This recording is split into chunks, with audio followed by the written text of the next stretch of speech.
तो फिल्म की शुरुआत होती है 1956 से। हमें एक डरे सहमे प्रीस्ट को दिखाया जाता है जो जल्दी से चर्च में आया था और उसके पास एक बच्चा भी था जिसके जिस्म पर एक बर्थ मार्क था। ये बर्थ मार्क कोई आम बर्थ मार्क नहीं था, बल्कि ये बर्थ मार्क एक शैतानी साइन था, जिसका मतलब था कि ये बच्चा बड़ा होके एक शैतान भी बन सकता है और किसी भी किस्म की तबाही भी ला सकता है। इसीलिए प्रीस्ट डरते हुए गॉड से माफ़ी मांगते हुए इस बच्चे को जैसे ही मारने की कोशिश करते हैं, तभी यहाँ पर पुलिस आ जाती है और उन्हें ऐसा करने से रोक देती है। हालांकि प्रीस्ट पुलिस को कहते भी हैं कि मुझे मत रोको, तुम नहीं जानते कि इसका अंजाम क्या होगा। लेकिन पुलिस इस डर से कि प्रीस्ट कहीं पर उस बच्चे को मार ही ना दे, प्रीस्ट को ही गोली मारकर ख़त्म कर देते हैं और इस बच्चे को आखिर बचा लिया जाता है। इसके बाद फिल्म में 30 साल का वक्त गुजर जाता है और हमें मूवी के मेन कैरेक्टर मार्क को दिखाया जाता है। इस टाइम मार्क एक प्रीस्ट के हुलिये में था, लेकिन दरअसल वो एक अंडरकवर एजेंट था। उसे 7 लड़कियों के गायब होने की केस की इन्वेस्टिगेशन करनी थी, वो भी एक चर्च में जाकर। पुलिस वाले ये बात जानते थे कि उन औरतों को आखिरी मर्तबा इस चर्च के अंदर ही जाते हुए देखा गया था, लेकिन उसके बाद से वो लापता थी। अब क्योंकि चर्च उनकी इबादत करने की जगह थी, वहाँ पर पुलिस को भेजकर वो कोई स्कैंडल नहीं बनाना चाहते थे, इसीलिए उन्होंने मार्क को एक अंडरकवर एजेंट के तौर पर अंदर भेजा था। अंदर जाने पर मार्क यहाँ के प्रीस्ट एंड्रे से मिलता है, जो मार्क को इस पूरे चर्च का विजिट करवाते हैं। प्रीस्ट आंद्रे मार्क को उसका रूम भी दिखाते हैं और उसे वार्न भी करते हैं कि आधी रात में गलती से भी अपने रूम से बाहर मत निकलना, वरना अंजाम के जिम्मेदार तुम खुद होगे। मार्क अंदर जाता है और उसे ये जगह काफ़ी अजीब लगने लग जाती है, क्योंकि यहाँ पर इलेक्ट्रिसिटी भी नहीं थी, मोबाइल के सिग्नल्स भी नहीं थे और ये जगह बाहर की दुनिया से बिल्कुल कटी हुई थी। सारी सोचों को झटकते हुए मार्क अब फ्रेश होने का डिसाइड करता है और जैसे ही शर्ट उतारता है तो हमारे पे एक बहुत बड़ा ट्विस्ट ये रिवील होता है कि मार्क असल में वही बच्चा है जिसे मूवी के स्टार्ट में पुलिस ने प्रीस्ट से बचा लिया था, जिसके जिस्म पर वो शैतानी मार्क। लेकिन मार्क अभी तक अपनी हकीकत नहीं जानता। इसके बाद मार्क अपने सीक्रेट सूटकेस में से कुछ फाइल्स, कैमरा और गन निकालता है। इन फाइल्स में उन्हीं 7 लड़कियों का सारा बायोडाटा था जो इस चर्च में आने के बाद से नहीं मिली थी। मार्क यहाँ पे बहुत बड़े मिशन पे था। सिर्फ उसे इन लड़कियों को भी नहीं ढूंढना था, उसे यहाँ पे इस सच्चाई का भी पता चलाना था कि ये लोग यहाँ करते क्या हैं। कुछ देर बाद मार्क को खाना खाने के लिए बुला लिया जाता है और मार्क देखता है कि इनको बहुत ही अजीब किस्म का खाना दिया गया था। ये खाना बदबूदार था, अजीब चिपचिपा लिक्विड था, इसमें लग तो रहा था कि ये किसी किस्म का मीट है, लेकिन ऐसा मीट उसने आज से पहले कभी नहीं खाया था। एक रबड़ की तरह का मीट था जिसे खाते हुए उसे उल्टी भी होना शुरू हो जाती है। लेकिन अपने आप को नॉर्मल और इन सब के जैसा दिखाने के लिए वो अपने एक्सप्रेशंस को काबू करते हुए ये खाना खा लेता है। इसके बाद मार्क अपने मिशन पर निकल जाता है, इस पूरे चर्च का विजिट करने लग जाता है और एक कॉरिडोर में से गुजरता है जहाँ दूसरी तरफ उसे एक लड़की दिखाई देती है। ये लड़की पागल लग रही थी, उसके पास एक प्रीस्ट भी था। कुछ देर बाद मार्क के साथ साथ सभी नए प्रीस्ट को यहाँ पर बुलाया जाता है और बताया जाता है कि ये लोग इस चर्च में ऐसे लोगों का एग्जॉर्सिज्म करते हैं जिनके पीछे डीमन पड़ चुके होते हैं। मार्क ने पहले जो पागल लड़की देखी थी, इन प्रीस्ट के अकॉर्डिंग वो डीमन के पोजेशन में थी, उसके ऊपर डीमन का कब्जा था और उसी का इलाज करने के लिए अब इन लोगों को एग्जॉर्सिज्म करना था। प्रीस्ट एंड्रे मार्क को एक रूम में लेकर जाते हैं जहाँ पर वो एक लड़की का एग्जॉर्सिज्म करने वाले थे। लड़की को एक बेड से बांधा गया था और यहाँ पर बहुत सारी कैंडल्स भी जलाई गई थी। इन सबके वहाँ जाते ही ये लड़की अजीबोगरीब हरकतें करने लग जाती है, उसकी आवाज़ बदल जाती है, भयानक हो जाती है, उसका बेड हिलने लग जाता है और यहाँ चारों तरफ एक अजीब किस्म का सन्नाटा फैल जाता है। एक प्रीस्ट इन सारी चीज़ों को रिकॉर्ड भी कर रहा था। मार्क इनसे जब पूछता है कि आप इन चीज़ों को रिकॉर्ड क्यों कर रहे हैं, तो वो कहते हैं कि हमें अपनी बड़ी चर्च को बताना होता है कि हम यहाँ पर क्या क्या करते हैं। फाइनली एग्जॉर्सिज्म स्टार्ट हो जाता है।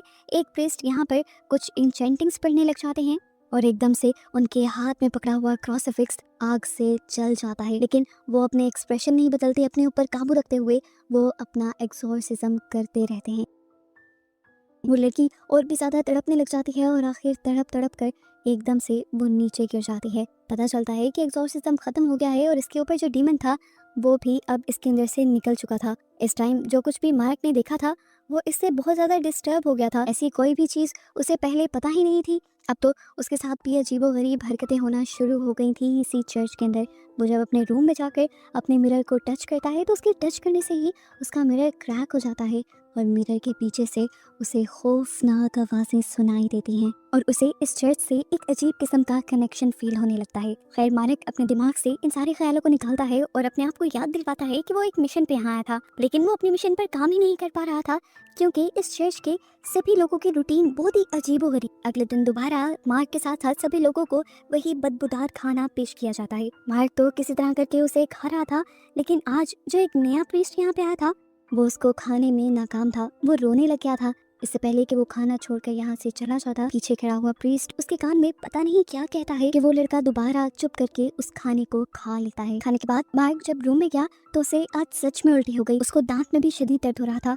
उसने जब मुंह में हाथ डालकर अपने दांत को चेक करने की कोशिश की तो उसका दांत उसके हाथ में आ गया और उसने जब दांत को बाहर निकाल कर देखा तो एकदम से उसके दांत से एक बग निकल कर उड़ गई। इस चीज़ ने तो मार्क को बुरी तरह डरा दिया था और अब मार्क को ये बात 100% कन्फर्म हो गई थी कि यहाँ पर उनके खाने के साथ तो कुछ ना कुछ गड़बड़ है। खैर रात हो जाती है और मार्क अपने मिशन पर चला जाता है। वो प्रीस्ट आंद्रे के रूम के अंदर जाता है जहाँ पर उसे एक हिडन कंपार्टमेंट मिल जाता है। इस हिडन कंपार्टमेंट में कोई भी ऐसी चीज़ नहीं थी जिसे रिलीजियस कहा जा सके या जो इबादत में काम आ सके। यहाँ पर बहुत सारा अल्कोहल था, अजीब वीडियोस की डीवीडीज थी और उन एग्जॉर्सिज्म की वीडियो भी थी जो ये लोग बनाया करते थे। इन वीडियोस को देखने पर मार्क को ये बात पता चल जाती है कि ये वीडियोस ओरिजिनल नहीं है, बल्कि ये सिर्फ स्टेज परफॉर्मेंसेस हैं, नकली मन घड़त वीडियोस हैं जो लोगों को दिखाने के लिए और उनको बेवकूफ़ बनाने के लिए बनाई गई हैं। यहाँ इन लोगों का ये पोल तो खुल जाता है कि ये लोग असल में कोई प्रीस्ट है ही नहीं। अब मार्क उसी रूम में जाता है जहाँ पर वो एग्जॉर्सिज्म किया गया था। वो देखता है कि जिस क्रॉसिफिक्स में एकदम से आग लग गई थी वो क्रॉसिफिक्स असल में एक लाइटर था और उस दिन आग एक बटन चलाने पर लगी थी। जो बेड हिल रहा था उसके नीचे भी एक वाइब्रेटर लगाया गया था। यहाँ रूम में अजीबोगरीब आवाज़ों का आना एक टेप रिकॉर्डिंग थी। और रही बात लड़की की, तो वो लड़की ड्रामा नहीं कर रही थी, वो तो इन लोगों की विक्टिम थी जिसको इन लोगों ने अजीब किस्म की ड्रग्स दी हुई थी और उसी ड्रग्स की वजह से वो ऐसी हरकतें कर रही थी और उसी ड्रग का इंजेक्शन मार्क को बेड के नीचे से मिल भी जाता है। खैर अब अगली सुबह हो जाते हैं। ये लोग अपने रूटीन के मुताबिक चर्च में इकट्ठा होते हैं। यहाँ पर इन सबको प्रेयर्स करनी थी। आज प्रेयर करने की टर्न मार्क की थी। मार्क इंग्लिश में प्रेयर करता है तो ये सब उसे लैटिन में प्रेयर करने को कहते हैं और फिर उसे साइड पर भेजकर यहाँ पर प्रेयर्स की जगह कुछ और ही पढ़ा जाने लगता है। दोबारा खाने के लिए उन्हें वही बदबूदार गोश्त दिया जाता है जिसे आज तो खाने पर उसे पहली बार में ही उल्टी हो गई थी। आज वो पूरी तरह समझ गया था कि ये चर्च कोई आम चर्च नहीं है, ये झांसा है और उसे लगता है कि यहाँ पर उसकी जान को भी खतरा हो सकता है। इसीलिए वो यहाँ पर उन सारी फाइल्स को जला देता है जिससे ये पता चल सके कि वो यहाँ किसी चीज़ की इन्वेस्टिगेशन करने आया था। अपनी गन और कैमरा लेते हुए वो यहाँ से भागने की तैयारी करता है।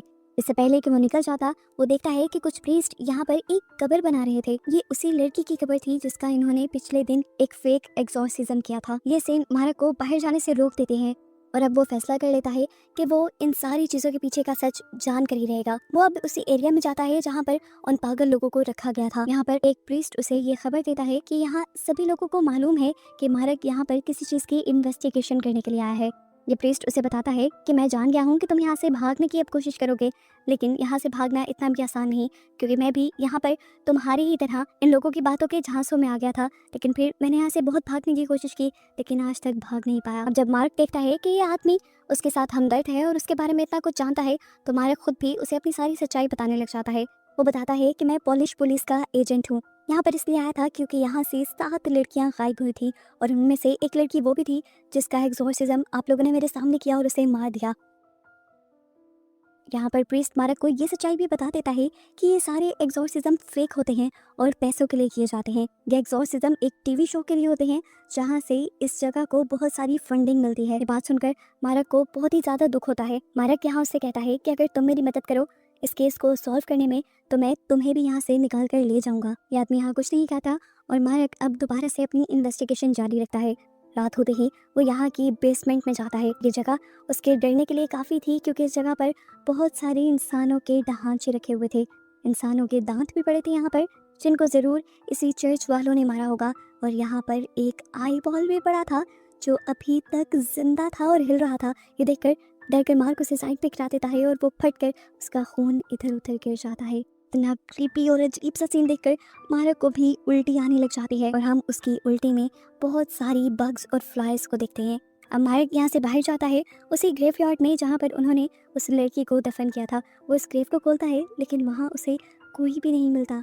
वो हैरान था कि उसकी आंखों के सामने ही इन लोगों ने उस लड़की को ज़मीन के नीचे दफनाया था और अब वो कहाँ चली गई थी। इससे पहले कि वो कुछ भी और करता, पीछे से एक आदमी आकर उसके मुंह को कवर करते हुए उसे बेहोश कर देता है। उसे जब होश आया तो उसने देखा कि उसे एक बेड से बांधा गया था और उसके सामने वो आदमी था जो उसे बेहोश करके लाया था। इस टाइम पर उसके सामने प्रीस्ट आंद्रे आ जाते हैं जो उसके लिए खाना लेकर आए थे। खाना एक ही तरह का था लेकिन 4 अलग अलग बोल्स के अंदर था। वो जबरदस्ती मार्क से खाने को कहते हैं लेकिन मार्क ये खाने से इनकार कर देता है और पूछता है कि आखिर ये सब है क्या। ये लोग उसे इस खाने के बारे में तो कुछ नहीं बताते लेकिन उसके साथ इसे खिलाने में जबरदस्ती करते हैं। लेकिन मार्क इस खाने को ना खाते हुए उल्टा झटक देता है तो यहाँ पर फादर आंद्रे गुस्से में उसे एक और मरतबा बेहोश कर देते हैं। इस मरतबा उसे होश आया तो वो दोबारा बेड से बंधा हुआ था। उसने देखा कि सामने वाला आदमी जो उस पर नजर रखे हुए था वो भी सो रहा था, तो मौके का फायदा उठाते हुए उसने अपने आप को छुड़वा लिया, अपने पाँव में छुपाई हुई गन निकाली और यहाँ पर उस आदमी से लड़ने लग गया जिसके ऊपर नजर रख रहा था। इनकी फाइट काफी अच्छी चली और आखिर डेविड जीत गया और उसे शूट करके मारने में कामयाब हो गया। जिसके बाद वो गया यहाँ की किचन के अंदर ये जानने के लिए कि वो खाना क्या है जो आखिर इसे खिलाया जा रहा था। और किचन का हाल देखकर वो शॉक रह गया क्योंकि जैसा वो सोच रहा था हकीकत उससे भी कहीं ज्यादा खौफनाक थी। उसे असल में उन्हीं लड़कियों का गोश्त खिलाया जा रहा था जिन लड़कियों को यहाँ एग्जॉर्सिज्म के नाम पर मार दिया गया। इतने में पीछे से अब दोबारा वही प्रीस्ट यहाँ आ जाता है जो पहले भी मार्क के साथ काफी अच्छा था। वो उसे हकीकत बताता है कि तुम यहाँ पर उन 7 औरतों का गोश्त खा रहे थे जिन्होंने अपनी जिंदगी में सबसे ज्यादा बुरे काम किए हैं। तुम्हारे साथ हमें भी यही गोश्त खिलाया जा रहा है। ये बातें सुनकर मार्क डर जाता है और अब इसी आदमी को गन पॉइंट पर लेते हुए वो कहता है कि मुझे इस चर्च की लाइब्रेरी के अंदर लेकर जाओ। इस आदमी को मारक की बात माननी पड़ी और अब वो मारक को एक बुक दिखाता है जिसमें इस चर्च के बारे में लिखा हुआ था और यहाँ से मारक को एक सबसे बड़ी हकीकत पता चलती है कि ये चर्च एक चर्च थी ही नहीं, ये लोग तो किसी कल्ट का हिस्सा थे और इस बुक को फॉलो करते थे जो बुक डीमंस पर लिखी गई थी। इसके अंदर लिखा गया था कि हर 800 साल बाद एक डिमोनिक बच्चा पैदा होता है जिसके जिस्म पर एक खास किस्म का निशान होता है जैसा निशान मारक की भी बॉडी पर था। अगर उस बच्चे को 7 ऐसी औरतों का गोश्त खिला दिया जाए जिन्होंने बहुत ज़्यादा बुरे काम किए हों और फिर एक मासूम लड़की का खून पिला दिया जाए तो वो बच्चा आखिर एक डीमन बन जाता है, एक शैतान बन जाता है और यहाँ से उसकी शैतानी जिंदगी का एक नया मोड़ शुरू हो जाता है। ये सब पढ़ने के बाद मार्क और ये आदमी डिसाइड करते हैं कि वो फौरन यहाँ से भाग जाएंगे। तब ये आदमी मार्क से कहता है कि मुझे यहाँ की एक सीक्रेट अंडरग्राउंड टनल के बारे में पता है जहाँ से मैंने भी भागने की कोशिश की थी लेकिन मैं तो पकड़ा गया था, पर तुम हिम्मत वाले हो, मुझे लगता है कि तुम्हारे साथ मैं उस टनल के जरिए यहाँ से बाहर निकल जाऊंगा। मार्क को अब इसकी बातों पे यकीन तो नहीं आ रहा था क्योंकि आखिर था तो वो भी इसी इंस्टीट्यूट का हिस्सा। तो फिर ये आदमी अपनी कमर मार्क को दिखाता है जहाँ पर कोड़ों से मारे जाने के निशान थे। वो बताता है कि मैंने जब भागने की कोशिश की थी उसकी सजा के तौर पर ये कोड़े मुझे मारे गए थे। ये सब देखने के बाद मार्क को उसकी सच्चाई पर यकीन आने लगा और मार्क ने उसके साथ जाने का फैसला कर लिया। मार्क उसका पीछा करते करते अब उस सीक्रेट टनल में भी पहुंच जाता है। ये टनल काफ़ी लंबी थी जहाँ ये लोग लैंप लेकर चल रहे थे और टनल के एंड पर ये लोग एक अजीब सी जगह पर पहुंच जाते हैं जहाँ पर यहाँ से बाहर निकलने का तो कोई रास्ता नहीं था बल्कि एक नया ही डिमोनिक सा सेटअप लगाया गया था यहाँ पर। और ये आदमी असल में मार्क को ट्रैप करने के लिए ही था। उसका मिशन था हमदर्दी दिखाते हुए मार्क को यहाँ पर लेकर आना। इससे पहले कि मार्क कुछ सोच पाता या यहाँ से जा पाता उसे बेहोश कर दिया जाता है। यहाँ पर हम सभी लोगों को रेड कलर के गाउन्स में देखते हैं। मार्क को जब होश आता है तो वो देखता है कि उसे एक दरख्त से लटका दिया गया था और उसके हाथों को खींचकर बांधा गया था। उसके मुंह पर भी अब कपड़ा बांध दिया गया था। प्रीस्ट आंद्रे और सभी लोग अब मार्क को वो सच्चाई बताते हैं जो उसने सोची भी नहीं थी। मार्क का एक केस की इन्वेस्टिगेशन के लिए यहाँ आना तक प्लान था। ये सब जो कुछ हुआ, जो कुछ मार्क ने देखा वो वही देखा जो इन लोगों ने चाहा। वो बताते हैं कि हमने सदियों इंतजार किया उस बच्चे का जिसके जिस्म पर ये निशान हो और जो चांद ग्रहण के वक्त पैदा हुआ हो, क्योंकि ऐसा बच्चा एक इंसान नहीं बल्कि पैदाइशी शैतान होता है। आंद्रे बताता है कि इस टाइम उसे जिस पत्थर पर रखा गया है उसके नीचे एक कुआं है और वो कुआं असल में जहन्नुम का दरवाजा है जिसे ये लोग सालों से प्रोटेक्ट करते आ रहे हैं।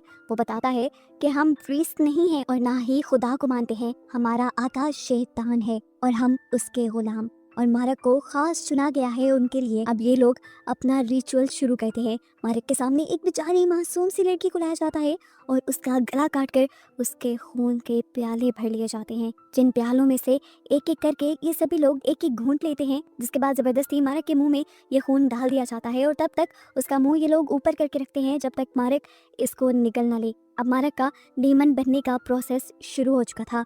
7 बुरी लड़कियों का गोश्त तो उसे पहले ही खिला दिया गया था अब इनोसेंट लड़की का खून पीते ही उसे भयानक मॉन्स्टर में बदल जाना चाहिए था। ये सभी लोग इसी इंतजार में थे कि कब वो एक डीमन में बदलेगा। ये लोग कुछ मंत्र भी पढ़ रहे थे जिससे शैतानी पावर्स जल्दी से मार्क के अंदर आ जाएं। आखिर इनके मंत्र भी खत्म हो जाते हैं और जब ये लोग पीछे मुड़कर देखते हैं तो वहाँ कुछ भी नहीं बदला था। मार्क वैसे का वैसा ही था और मार्क इन्हें देखकर पागलों की तरह हंसने लगता है और कहता है, कैसी पुरानी घसी पीटी बातों पे यकीन करते हो यार, ऐसे भी भला कोई शैतान बना है। ये सब लोग भी पैनिक होने लगे थे। सदियों का इंतजार, इतने लोगों की बलि और मेहनत, इनका तो सब जाया जा रहा था। अभी एक और बड़ा मसला भी था। मारक एक बहुत ही बड़ा एजेंट था। उसने कई हफ्तों से रिपोर्ट नहीं की थी और अब इन्हें खबर मिली थी कि पुलिस मारक के बारे में भी इन्वेस्टिगेशन करने लगी है। किसी भी वक्त पुलिस यहाँ आ जाएगी और जब सबूत देखने लगेगी तो इनकी चर्च का ये सारा सच खुल जाएगा और मारक का पता नहीं क्या बनेगा। इसीलिए वो ये रिचुअल वाली बुक को पढ़ते हुए डिसाइड करते हैं कि ये सब मारक को ही मार देंगे और फिर उसे हेल के दरवाजे में फेंक देंगे जो अभी तक सदियों से बंद है। एक बंदा जो मारक को ट्रैप करके लाया था, इस रिचुअल के फेल होने पर उसे आंद्रे पर बहुत ही ज्यादा गुस्सा आता है क्योंकि उसे अब मारक की बातें ठीक लगने लगी थी कि ऐसे कोई शैतान नहीं बनता और इन्होंने इस आंद्रे पर एतबार करके अपनी पूरी लाइफ बर्बाद कर ली थी। इसी गुस्से में वो एक पिल्लो उसके मुंह पर रखते हुए उसे मार देता है और सबसे झूठ कह देता है कि ज्यादा शराब पीने की वजह से आंद्रे की यानी इनके लीडर की मौत हो गई है। दूसरी तरफ कल के लोग उन लोगों की लाशें जला रहे थे जिनका मर्डर इन्होंने शैतान को सेक्रीफाइस देने के नाम पर किया था। सीन कट होकर दोबारा हम आंद्रे को देखते हैं जिसकी आंखें भी किसी ने बंद नहीं की थी। सभी उसके मौत का तमाशा देख रहे थे और अचानक से उसकी आंखों के सामने यहाँ पर एक क्रूसीफिक्स उल्टा हो जाता है, जिसके बाद एक मक्खी उसके जिस्म पर बैठकर उस कुएं की तरफ जाती है जिसको ये हेल का दरवाजा कह रहे थे, जहाँ इन्होंने मारक को फेंक दिया था। वो मक्खी मारक की बॉडी में चली जाती है। उसकी मरी हुई बॉडी को झटका लगता है और यहाँ एकदम से उसकी आंख खुल जाती है। अब उसकी बॉडी अजीब तरह से मुड़ने भी लगी थी। उसकी बॉडी के कई हिस्से बदलने लगे थे। उसके मुंह पर बड़ी बड़ी वेन्स आ गई थी और पूरा मुंह नीला पड़ चुका था और ये सब तो अब कोई नोट ही नहीं कर रहा था। सीन कट होकर हमें आंद्रे के फ्यूनरल को दिखाया जाता है जिसे जो बंदा कर रहा था एकदम से उसकी बॉडी हवा में लटक जाती है। उसका सर फटकर उसमें से मक्खियां निकलती हैं और देखते ही देखते पूरी बॉडी उसकी मक्खियां बनकर उड़ जाती हैं और वो मर जाता है। और तब यहाँ पर एंट्री करता है असल डीमन यानी मारक, जो पूरा अब डीमन बन गया था। इनका रिचुअल गलत नहीं था, बस ये इंतजार ना कर पाए। मारा को देखकर जितने भी लोग डर कर यहाँ से भागने की कोशिश करते हैं वो सबको उल्टा लटका देता है, उल्टे क्रूसीफिक्स की तरह। जिसके बाद हमें बाहर का माहौल दिखाया जाता है जहाँ अब काले बादल छा चुके थे और साफ जाहिर था कि अब दुनिया को इस शैतान की तबाही से रोका नहीं जा सकता। और बस यही सब दिखाते हुए ये मूवी यहाँ पर ख़त्म हो जाती है।